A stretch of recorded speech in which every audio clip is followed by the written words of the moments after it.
Confessions of a Humorist by O. Henry. There was a painless stage of incubation that lasted 25 years, and then it broke out on me, and people said I was it. But they called it humor instead of measles. The employees in the store bought a silver inkstand for the senior partner on his 50th birthday. We crowded into his private office to present it. I had been selected for spokesman, and I had made a little speech that I had been preparing for a week. It made a hit. It was full of puns and epigrams and funny twists that brought down the house, which was a very solid one in the wholesome hardware line. Old Marlowe himself actually grinned, and the employees took their cue and roared. My reputation as a humorist dates from 9:30 on that morning. For weeks afterward, my fellow clerks fanned the flame of my self-esteem. One by one they came to me, saying what an awfully clever speech that was, old man, and carefully explained to me the point of each one of my jokes. Gradually, I found that I was expected to keep it up. Others might speak sanely on business matters and the day's topics, but from me something gamesome and airy was required.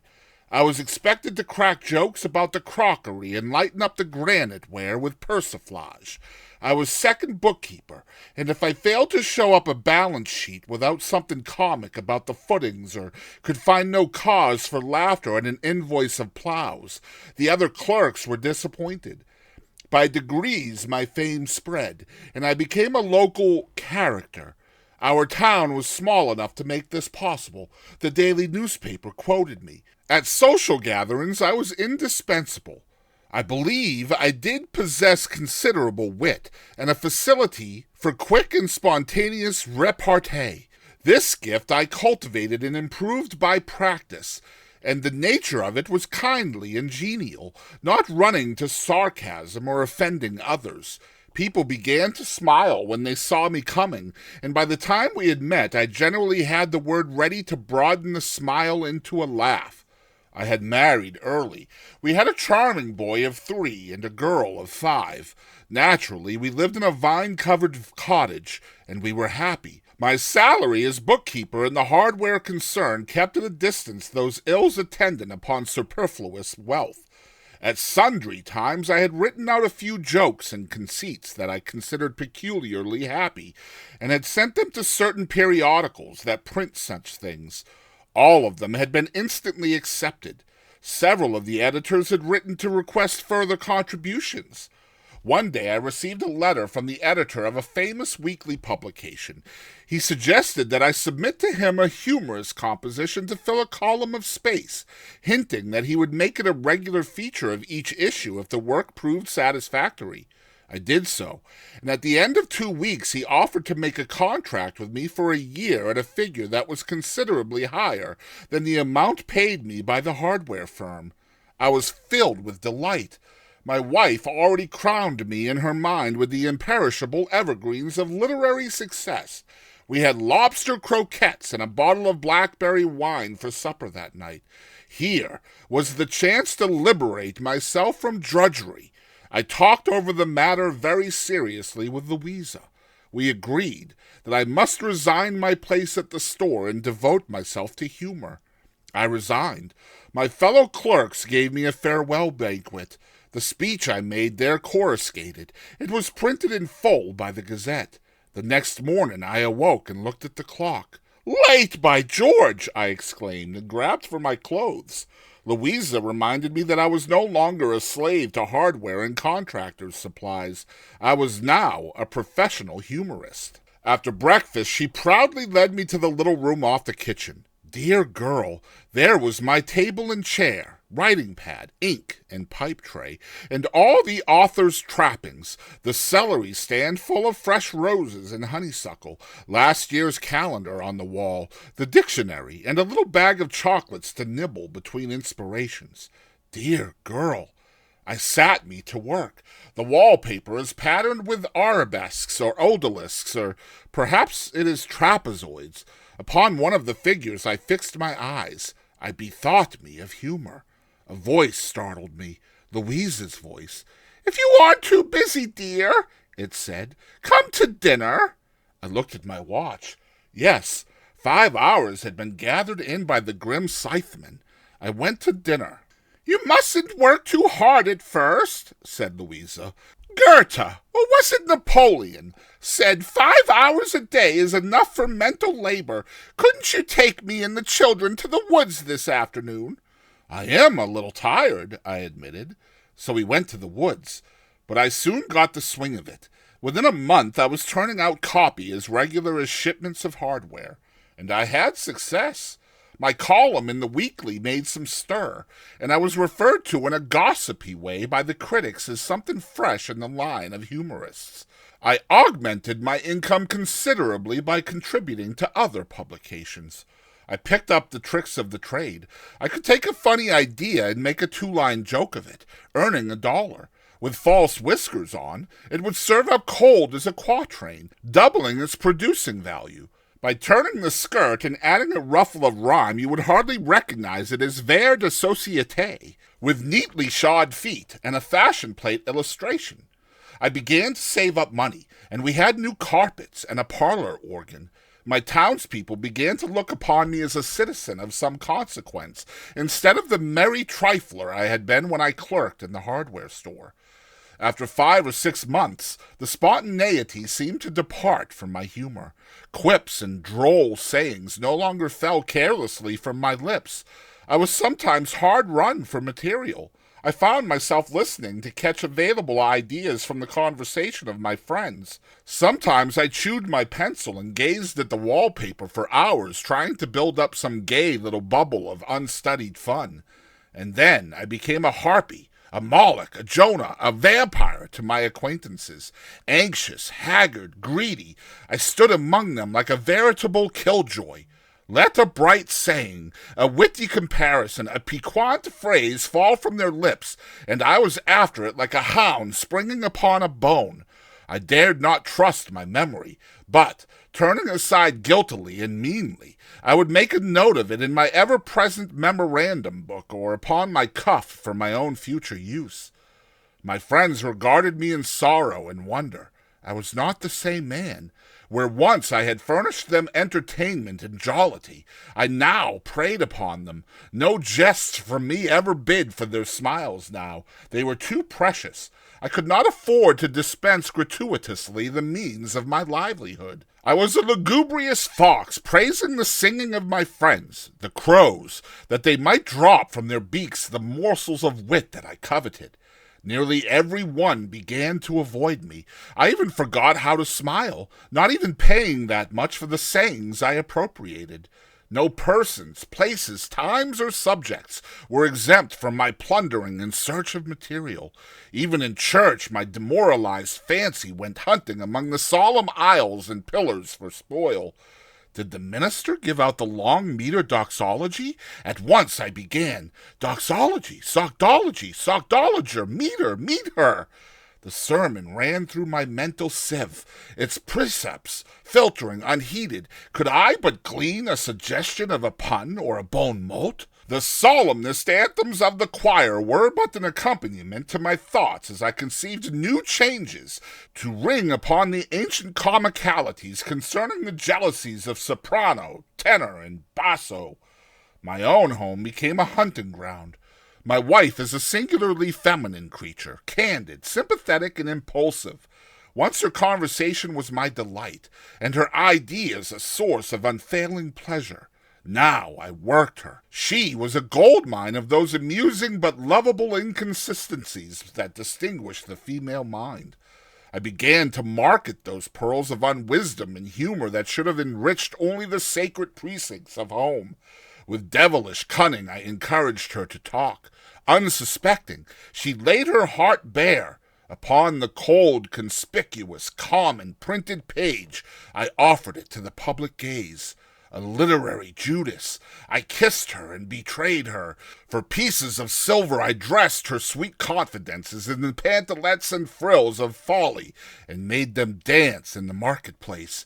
Dear Louisa, Of nights I have bent over her, cruel as a wolf above a tender lamb, hearkening even to her soft words murmured in sleep, hoping to catch an idea for my next day's grind.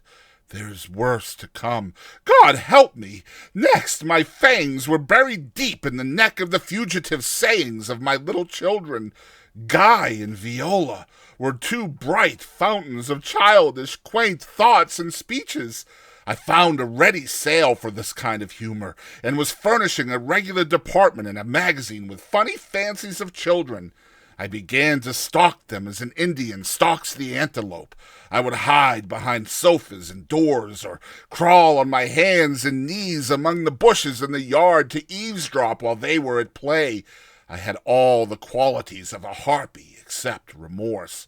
Once, when I was barren of ideas, and my copy must leave in the next mail, I covered myself in a pile of autumn leaves in the yard where I knew they intended to come to play.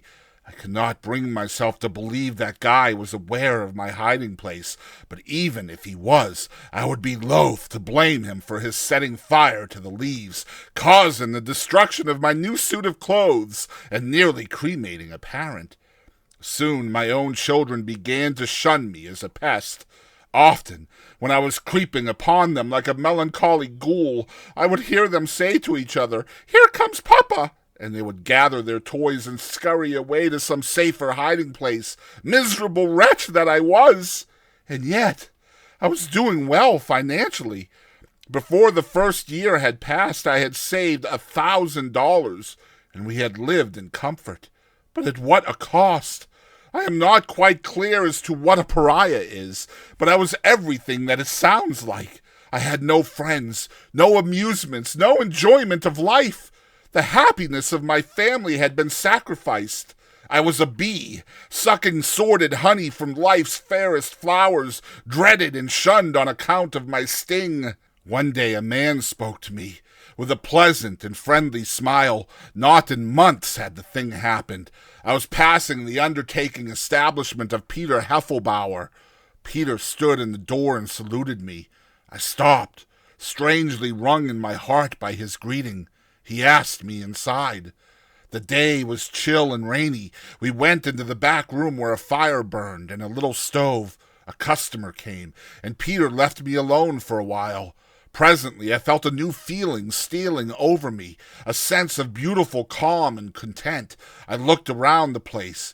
There were rows of shining rosewood caskets, black palls, trestles, hearse plumes, mourning streamers, and all the paraphernalia of the solemn trade.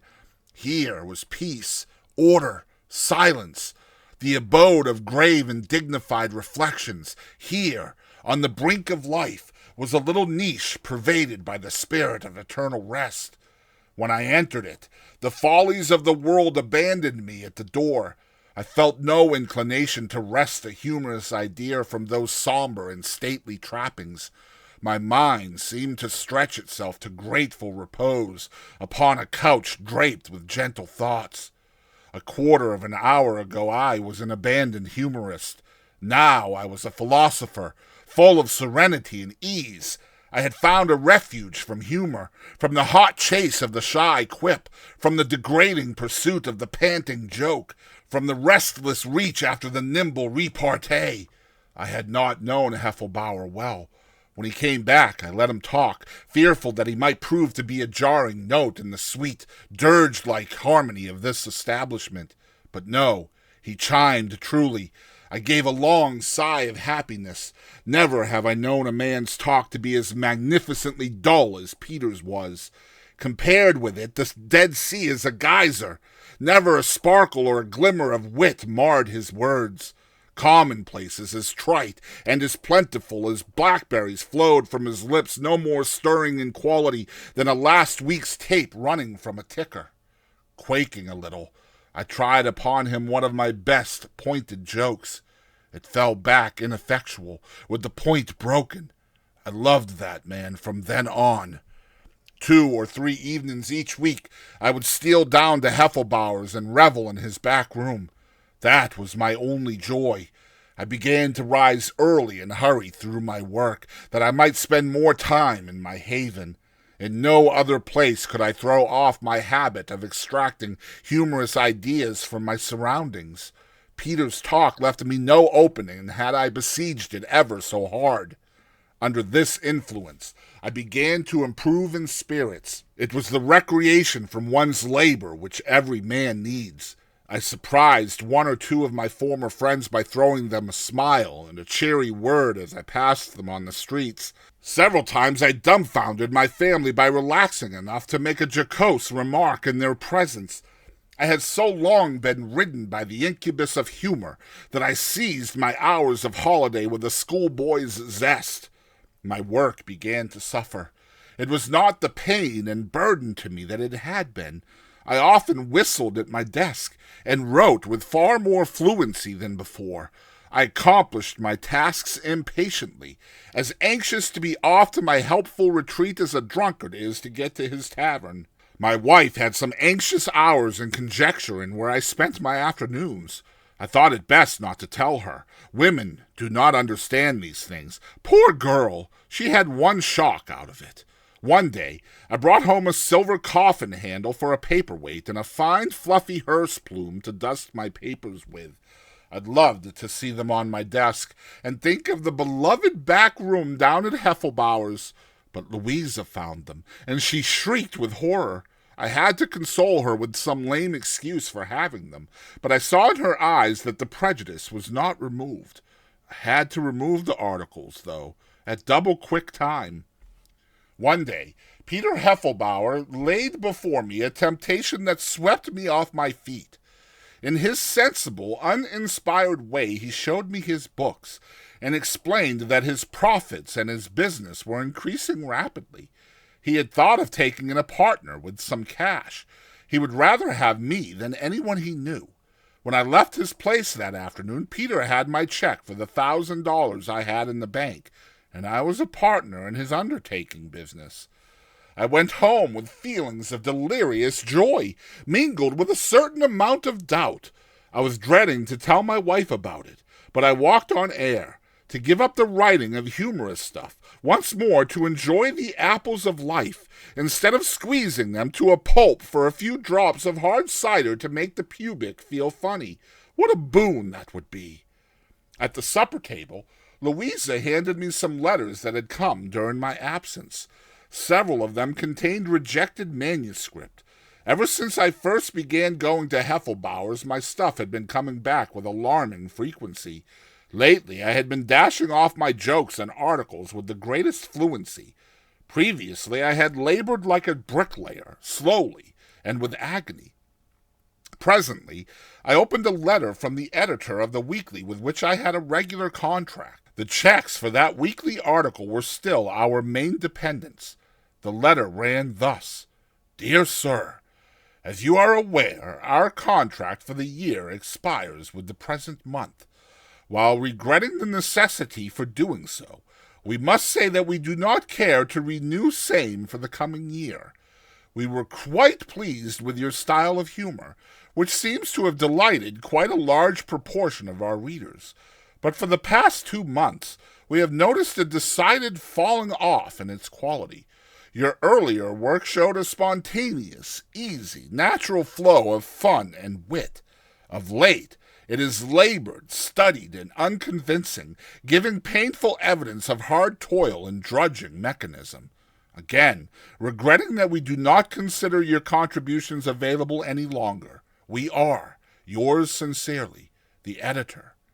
I handed this letter to my wife. After she had read it, her face grew extremely long, and there were tears in her eyes. "The mean old thing!" she exclaimed indignantly. "I'm sure your pieces are just as good as they ever were, and it doesn't take you half as long to write them as it did." And then, I suppose, Louisa thought of the checks that would cease coming. "Oh, John!" she wailed. "What will you do now?" For an answer, I got up and began to do a polka step around the supper table. I am sure Louisa thought the trouble had driven me mad, and I think the children hoped it had, for they tore after me, yelling with glee and emulating my steps. I was now something like their old playmate as of yore. "The theater for us tonight," I shouted. "Nothing less. and a late, wild, disreputable supper for all of us at the Palace Restaurant. Lumpty-diddle-dee-dee-dee-dum! And then I exclaimed my glee by declaring that I was now a partner in a prosperous undertaking establishment, and that written jokes might go hide their heads in a sackcloth and ashes for all me. With the editor's letter in her hand to justify the deed I had done, my wife could advance no objections save a few mild ones based on the feminine inability to appreciate a good thing such as the little back room of Peter of Heffelbauer and Company's undertaking establishment. In conclusion, I will say that today you will find no man in our town as well liked, as jovial, and full of merry sayings as I. My jokes are again noised about and quoted. Once more I take pleasure in my wife's confidential chatter without a mercenary thought, while Guy and Viola play at my feet, distributing gems of childish humor without fear of the ghastly tormentor who used to dog their steps, notebook in hand. Our business has prospered finely. I keep the books and look after the shop, while Peter attends to outside matters. He says that my levity and high spirits would simply turn any funeral into a regular Irish wake.